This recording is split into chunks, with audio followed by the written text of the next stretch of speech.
हर कहानी की शुरुआत होती है किसी न किसी हीरो से और हमारी स्टोरी भी कुछ इस तरीके से है जो कि बाकी की तरह एक अच्छे इन्वायरमेंट के अंदर पला बड़ा नहीं होता है। इस स्कूल के अंदर सब उसे एक इनविजिबल इंसान की तरह ट्रीट करते थे। ना ही तो कोई इससे बात करना पसंद करता था और ना ही कोई उसका दोस्त था। And he was still a virgin. हमारे हीरो को लगता था जैसे ही वो बड़ा हो जाएगा और एक अच्छी कंपनी में जॉब करने लगेगा तो शायद सब कुछ ठीक हो जाएगा। बट वहां पर भी उसे ऐसे ही ट्रीट किया जाता है। लिटरली कुछ भी नहीं बदलता है। तो मिलिए हमारे कैरेक्टर से जिसका नाम है जंगवू, जो कि काफी लोनली पर्सन है। अब सुनने के अंदर हमारी ये स्टोरी काफी ज्यादा डिफिकल्ट लग रही होगी कि लोंडे को सब इग्नोर करते हैं, लड़कियां भी उसे भैया भैया बोलकर निकलती बनती है। आई मीन्स की उसे भाव तक नहीं देती और ऑफिस में सभी लोग उसे बुली करते हैं। और मैं आपको बता दूं, हमारे हीरो के पास एक ऐसी पावर आने वाली है कि ये ऑफिस की सभी लड़कियों से अपना रिवेंज लेगा। बट कैसे? ऐसे नोटी हो रहे हो। और आगे वाले सीन को बताने की मेरे को आपको जरूरत नहीं है, इतने तो आप सभी लोग समझदार हो। नोटी हो रहे हो, देखना जरूरी है। खैर ये चीज मैं आपको दिखा नहीं सकता। Well then let me introduce you to the team leader. और मैं बता रहा हूँ, अगर ऐसे टीम लीडर हो ना, बंदे ओवर टाइम तो क्या, बंदे बिल्कुल भी घर नहीं जाने वाले। खैर इसका नाम है सीओ मिजो, लेकिन हम इसे शॉर्ट नाम से बुलाने वाले हैं मिजो। और इस पूरे ऑफिस में ये पहली लड़की है जो हमारे हीरो को अच्छे से ट्रीट करती है। ऐसा इसे लगता है because she is a damn bitch. मैं ऐसा क्यों बोल रहा हूँ ये आपको थोड़ी देर बाद में पता लग ही जाएगा। हमारा लोंडा उसके ऑफिस में जाता है कुछ रिपोर्ट वगैरह दिखाने के लिए। एंड रिपोर्ट देखते ही मिजो बी लाइक, क्या ये रिपोर्ट तुमने लिखी है? वह बोला हाँ, और कौन लिखेगा? एंड नो वंडर, इसलिए ये कचरा है। वह उसके मुंह पर सीधा ही बोल देती है कि तुझसे अच्छा काम तो एलिमेंट्री स्कूल के बच्चे कर लेते हैं। And she completely tears up the reports और बोलती है कि इसे दोबारा लिख कर लाना और कल मेरे ऑफिस आने से पहले मेरी डेस्क पर रख देना। और हमारा लौंडा उसकी बात को अच्छे से समझ जाता है और वहां से जाने लगता है। वहां पर एक लड़की आ जाती है जिसका नाम हैना होता है और वह उसे कल की मीटिंग के बारे में बताने आई होती है। लेकिन तभी वह नोटिस करती है कि टीम लीडर की स्टॉकिंग थोड़ी सी फट गई है। अब बेसिकली लड़कियों के लिए ये काफी ऑकवर्ड सिचुएशन होती है, लेकिन ये हमारे हीरो को बुलाती है और उसके सामने अपनी स्टॉकिंग उतारती है और बोलती है कि इसे जाते जाते फेंक देना। देख रहे हो कितनी इज्जत है। और ऑफिस में ये सभी चीजें देखकर हमारे हीरो को इतना ज्यादा गुस्सा आ रहा होता है कि उसकी इमेजिनेशन पिक लेवल पर पहुंच गई है। वो सोच रहा है कि जब उस मिजो ने अपनी स्कोटिंग फेंकने को कहा था तब उसे तो वे साइड में रखता और मिजो को उसके ऐसे बिहेव के लिए ऐसा पनिश करता। वाओ, ऐसी पनिशमेंट तो मुझे भी देनी है। खैर उसके कुछ समय बाद उसे जोरों की भूख लगने लगती है तो वह कन्वीनियंस स्टोर में कुछ लेने के लिए चला जाता है। वह बाहर आकर ड्रिंक कर ही रहा होता है, तभी वह अपने कुछ कलिंग्स को देखता है। एंड आल्सो वहां पर भी ये टीम लीडर होती है। असल में ये लोग टीम डिनर करके आए थे, लेकिन हमारे बंदे को इन्होंने बुलाया तक नहीं और ऊपर से उसकी बुराई और करते हैं कि अगर वह नहीं होता तो हम कब का ये प्लान कर चुके होते।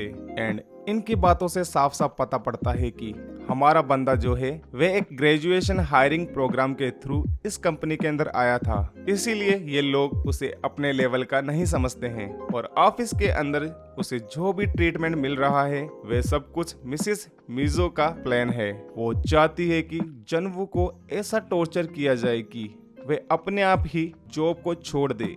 इसीलिए मैंने इस लड़की को पहले बिच कहा था।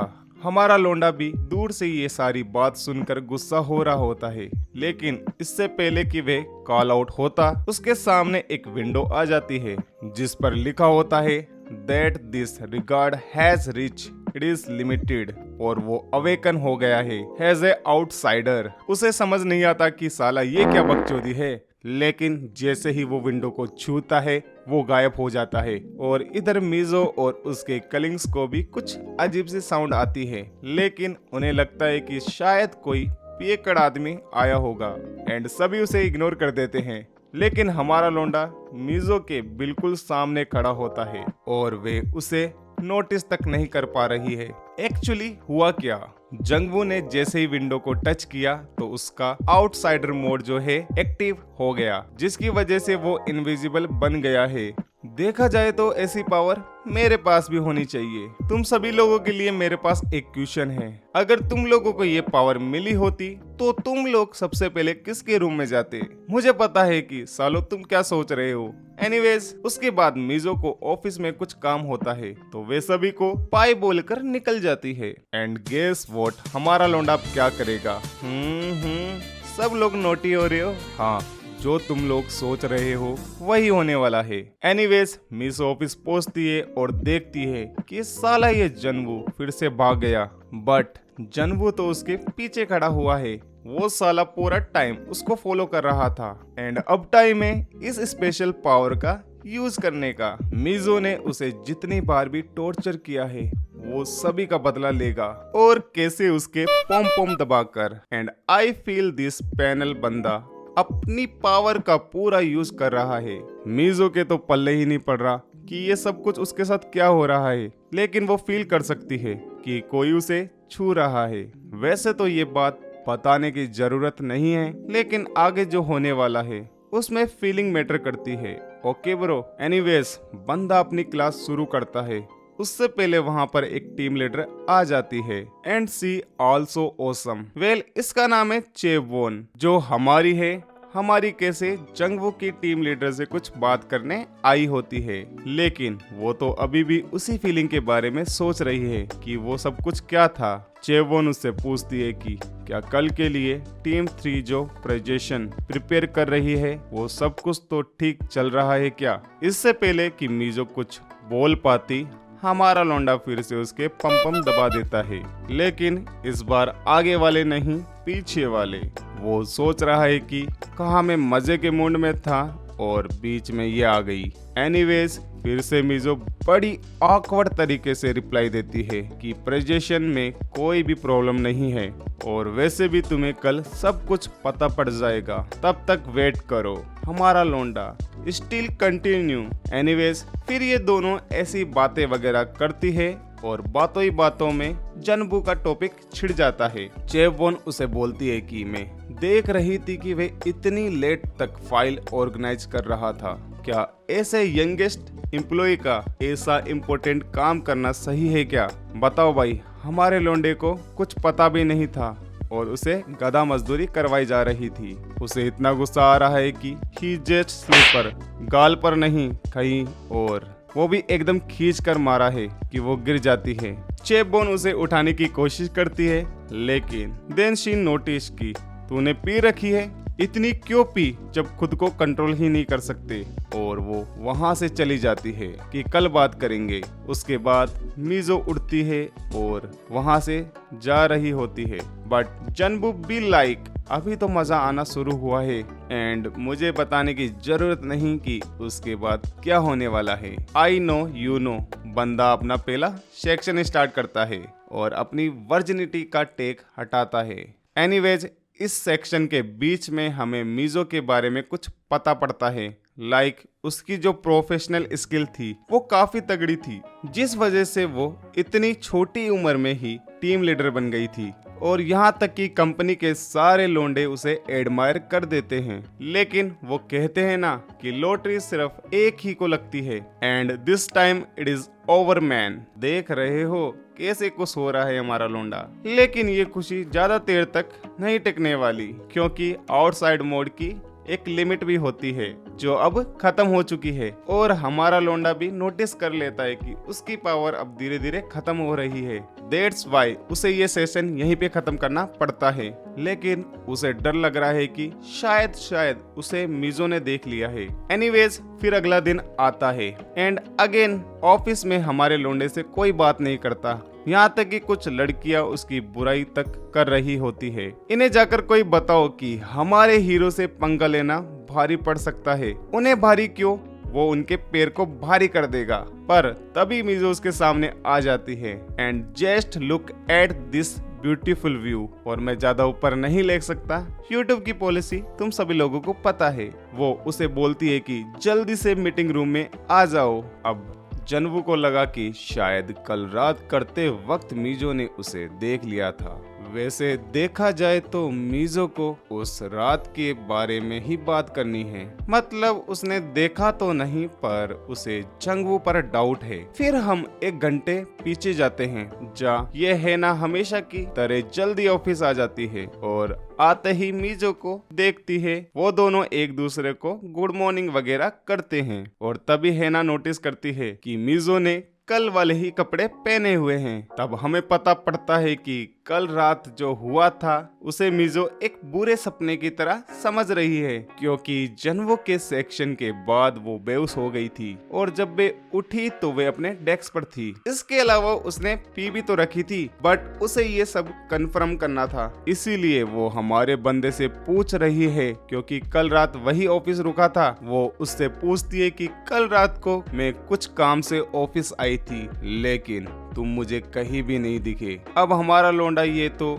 नहीं बोल सकता कि कल रात वे उसके साथ कबड्डी खेल रहा था, इसलिए बंदा भी लाइक मुझे कुछ इमरजेंसी आ गई थी, दैट्स वाई वे घर चला गया था। और उसकी बात सुनकर मीजू को भी यकीन हो जाता है कि वह झूठ नहीं बोल रहा, और वैसे भी वो ऑलरेडी सीसीटीवी कैमरे चेक कर रही थी जहां उसने जंगवू को बाहर जाते हुए देखा था, लेकिन वापस आते हुए नहीं देखा था। एंड नाउ शी अंडरस्टैंड कि इसके पीछे जंगवू नहीं था, तो वे उसे जाने को बोलती है। पर जब वह जा रहा होता है उसे गेट पर हेना मिल जाती है, जिसे कुछ अजीब सी आवाज आई थी, इसीलिए वे चेक करने के लिए आई है। लेकिन मीजो उसे बोलती है कि नहीं, हम तो बस काम की बात कर रहे थे, और वो हमारे लोंडे से कल जो असाइनमेंट दिया था वो मांग रही है। पर साला ये कल इतना ज्यादा खुश था कि असाइनमेंट पूरा करना ही भूल गया। एक तो वैसे ही मीजो हमारे बंदे से चिढ़ती है, और ऊपर से जब उसने काम पूरा नहीं किया तो वह उसे पूरे ऑफिस के सामने सुना देती है।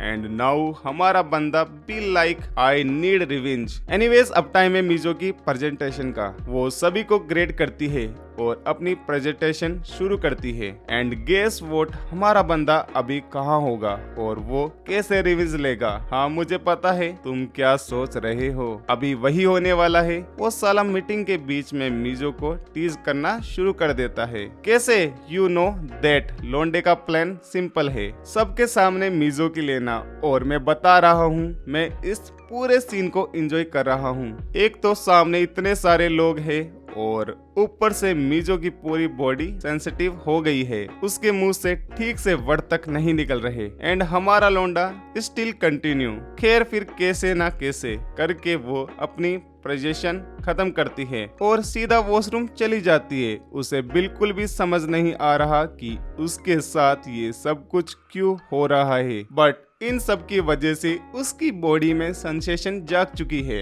एंड यू नो कि अब आगे क्या होने वाला है, but you would now have expected that. हमारा लौंडा उसके सामने खड़ा होकर ये सब कुछ देख रहा है, एंड फिर जो सेंसेशन उसकी वजह से हो रही है, बंदा उसकी पूरी रिस्पॉन्सिबिलिटी लेता है। और कैसे लेता है? मतलब I can't show that panel. Well, उनका ये सेशन चल रहा होता है, तभी कुछ लड़कियां वॉशरूम के अंदर आ जाती है, जिसमें एक हैना भी होती है। और तब हमें पता पड़ता है कि टीम 1 की लीडर यानी चेवोन असल में प्रेसिडेंट की डॉटर है और उसका मीजो से 36 का आंकड़ा है। फिर अपना सेशन खत्म करने के बाद जैसे ही हमारा बंदा बाहर जाता है, उसे ये हेना देख लेती है। लो भाई, बंदा एक्सपोज हो गया। उसके बाद वे बंदा अपने घर जा रहा होता है और सोच रहा होता है कि ये आउटसाइड मोड तो काफी तगड़ा है, जिसका यूज वे किसी भी ह्यूमिलेट करने के लिए कर सकता है और कोई इसे पकड़ भी नहीं पाएगा। और उसका अब एक ही गोल है, अपनी लाइफ को कम्प्लीटली चेंज करना। लेकिन तभी हम देखते हैं कि ये है ना अभी भी उसका पीछा कर रही है। I don't know, boy but smell it. यहाँ से कहानी में काफी तगड़ा ट्विस्ट आने वाला है। उसके बाद अगला दिन आता है और हमारे बंदे को आउटसाइड मोड के बारे में काफी चीज पता पड़ती है। ये बस 2 घंटे तक ही काम करता है और एक बार जब इसका टाइम पूरा होता है तब ये ऑटोमेटिक बंद हो जाता है और साथ ही एक कूल डाउन टाइम भी है। इसीलिए हमारा लौंडा सोच रहा है कि अब उसे लेवल अप करना ही पड़ेगा, क्योंकि 2 घंटे भी उसे कम लगते हैं। साला अपसी मनुष्य। बट डन ही रियलाइज कि उसे केवल मीजो से ही नहीं बल्कि पूरे ऑफिस से बदला लेना है। वो ये सब सोच ही रहा होता है तभी वहाँ पर हेना आ जाती है, जो उसे बोलती है कि क्या हम 2 मिनट बात कर सकते हैं। अब तुम्हें लग रहा होगा कि कल जो वॉशरूम में हुआ उसके बारे में बात करनी है, लेकिन नहीं, वो हमारे लोंडे को वार्निंग देने आई है कि जब टीम लीडर आज छुट्टी पर है तो ऑफिस के कुछ लोग तुम्हारे साथ मिसबिहेव कर सकते हैं और अगर ऐसा हो तो सीधे मेरे पास आ जाना। एंड ये सुनकर जंगबू भी ये लड़की इतनी बुरी भी नहीं है। अब बुरी वो चुड़ैलों की माँ है। उसके बाद जब वो अपना सारा काम खत्म करके घर जा ही रहा होता है उसे फिर से हेना मिल जाती है and both of them decide let's have a drink together. फिर वो दोनों एक बार में बैठे हुए होते हैं और बस ऐसे ही गोसिप वगैरह मार रहे होते हैं। हमारा बंदा भी काफी खुश है क्योंकि ये पहली बार है जब वो किसी को वर्कर के साथ डिनर कर रहा है। उसके बाद मजे वगैरह करके वो दोनों बाहर आते हैं और तुम्हें क्या लगा अब वे एक दूसरे को गुड बाय बोलेंगे और घर चले जाएंगे? अजी घंटा, अभी तो रात बाकी है। हमारा लौंडा उससे पूछता है कि क्या मैं तेरे लिए कोई कैब वगैरह बुक कर दूं क्या? बट है ना भी मैंने सुना तेरा घर पास है तो फिर कैब क्यों? एंड यू ऑल नो कि उसके बाद क्या होने वाला है। उसकी बची कुची रात लौंडे के घर पे कटती है और देख रहे हो लौंडे को इस बार इनविजिबल होने की जरूरत भी नहीं पड़ी। वो दोनों अपना कर ही रहे होते हैं तभी हैना बोलती है let's you something even better. ऐसे बंदे को बांध ही दिया उसने। एंड देन ये डैम बिच अपना फोन निकालती है और हमारे लोंडे की ऐसी हालत में फोटो खींच लेती है। मतलब वो यहाँ पर पूरी प्लानिंग करके आई थी। वो उसे बोलती है कि मैंने देखा है कि तू मीजो के साथ वॉशरूम में क्या कर रहा था। उसे पता है क्या लग रहा है कि हमारा बंदा जो है वो मीजो को ब्लैकमेल कर रहा है। मतलब उसके पास मीजो की कोई ऐसी चीज है जिससे वो उसकी हर एक बात मान रही है। इसीलिए वो उसे वार्निंग दे रही है कि या तो मुझे सब कुछ सच सच बता दे वरना ये फोटो मैं पूरे ऑफिस में लीक कर दूंगी। एंड हमारे बंदे को भी समझ में आ गया है कि ये अब तक उसके साथ खेल रही थी। लेकिन तभी उस सिस्टम से एक नोटिफिकेशन आता है, the distance you are facing has reached its limit. और उसके साथ आउटसाइडर मोड का लेवल अप भी हो गया है। इसके अलावा उसे एक नई एबिलिटी भी मिल गई है। यानी समझ रहे हो, जब भी उसे कोई नीचा दिखाएगा या बुल्ली करेगा बंदे का लेवल अप ऑटोमेटिक हो जाएगा। ये सिस्टम ऐसे ही काम करता है। और अब हमारे बंदे का प्लान यही है कि उसे हैना को इतना गुस्सा दिलाना है कि वो उसे और बुल्ली करे। एंड बातों ही बातों में हमारा बंदा उसे इतना गुस्सा दिला देता है कि वो उसे चाटा ही मार देती है और बोलती है कि तेरी एक गलती चॉइस की वजह से तेरी लाइफ के लगने वाले हैं और कपड़े पहनकर वहां से चली जाती है। उसके जाते ही हमारा बंदा आउटसाइड मोड एक्टिव करता है और उसे जो नई स्किल मिलती है वो है फेसिंग। यानी अब वो किसी भी सॉलिड ऑब्जेक्ट के अंदर से गुजर सकता है, यानी दीवार के आर पार भी जा सकता है। And it is time to get revenge. उसके बाद सुबह होती है और हम हैना को देखते हैं जो स्टेशन पर अपनी ट्रेन का वेट कर रही है। वो हमारे लोंडे की फोटो देखकर सोच रही है इन द एंड वो मुझसे भीख मांगेगा और जैसे ही मीजो का सीक्रेट बता देगा मैं ये फोटो इमीडिएटली लीक कर दूंगी। इससे एक बात सीखने को मिलती है कि जो लोग मीठा बोलते हैं ना, उन पर कभी भी भरोसा नहीं करना चाहिए वरना आपके ही लगते हैं। एनीवेज फिर वो ट्रेन में चढ़ती है और फील करती है कि कोई उसके संतरे दबा रहा है। अब ये बताने की नीड नहीं है कि वो कौन है। तभी ट्रेन में उसका एक कलिंग भी आ जाता है जो है मैनेजर, जिसे देखकर हमारा लौंडा भी लाइक अब तो और भी मजा आने वाला है। एंड शी प्रेस हर संतराज। हैना को तो समझ में भी नहीं आ रहा कि ये सब कुछ क्या हो रहा है। हमारा हीरो क्लियर कर चुका है कि ये राइड्स उसके लिए हेल से भी बदतर होने वाले हैं। बंदा अपने काम पर लग जाता है और इधर ये मैनेजर उसे अच्छी तरीके से रिएक्ट करता देख पूछता है कि बैन तो ठीक तो है ना, but how can she be okay. जब हमारा लोंडा उसके पीछे से समझ रहे हो ना, वो भी भरी ट्रेन में। लोंडा इतना बुटल वेल में कर रहा है कि दूसरी ट्रेन वाला बंदा ही डर जाता है और पूरे एक चैप्टर के बाद ये सेशन खत्म होता है। हैना की हालत देखो एक बार। और इधर हमारे लोंडे ने अपनी न्यू एबिलिटी का यूज करके उसका फोन चुरा लिया है, यानी अब वो उसे ब्लैकमेल नहीं कर पाएगी। वो फोन देख ही रहा होता है, तभी हैना के फोन पर मीजो का फोन आता है जो ठीक उसके पीछे ही खड़ी होती है। जंगू उसे देखता है और उसका फोन काट कर पूछता है कि क्या तू पहले से बेटर फील कर रही है। बट मीजो अपना वही एटीट्यूड में बोलती है कि तुझे तेरी संपत्ति नहीं चाहिए, अगर तेरे पास इतना ही फालतू टाइम है तो उसे काम में लगा। वैसे तो ये कन्वर्जन इतनी इम्पोर्टेंट नहीं थी, लेकिन जहां मीजो को पहले हमारा बंदा इरिटेट लगता था, अब उसकी आवाज सुनते ही उसकी पूरी बॉडी में अजीब सी सेंसेशन होती है। हमारे बंदे की क्लास का उस पर इतना असर पड़ता है कि उसे इन सब की आदत सी हो गई है। और इधर हमारा बंदा सोच रहा है कि इसका एटीट्यूड तो अभी भी चेंज नहीं हुआ, शायद एक दो सेशन और इसके साथ करने पड़ेंगे। लेकिन एक तरीके से उसके लिए सही भी है, क्योंकि लोग जितना उसकी इंसल्ट करेंगे वे उतना ही स्ट्रॉन्ग बनता जाएगा एंड इतना बड़ा कोई उसका रिवेंज भी होगा। खैर फिर हमें हैना को देखते हैं, जिसके बाद रियलाइज होता है कि उसके पास उसका फोन ही नहीं है। तभी मैनेजर ओ आता है और उससे पूछता है कि क्या कोई गड़बड़ है क्या, लेकिन तभी वहां पर हमारा लौंडा भी आ जाता है। मैनेजर ओ ने उसे कुछ डॉक्यूमेंट प्रिंट करवाने के लिए दिए थे तो वह देने आया है, पर उसे इतना रिलैक्स देखकर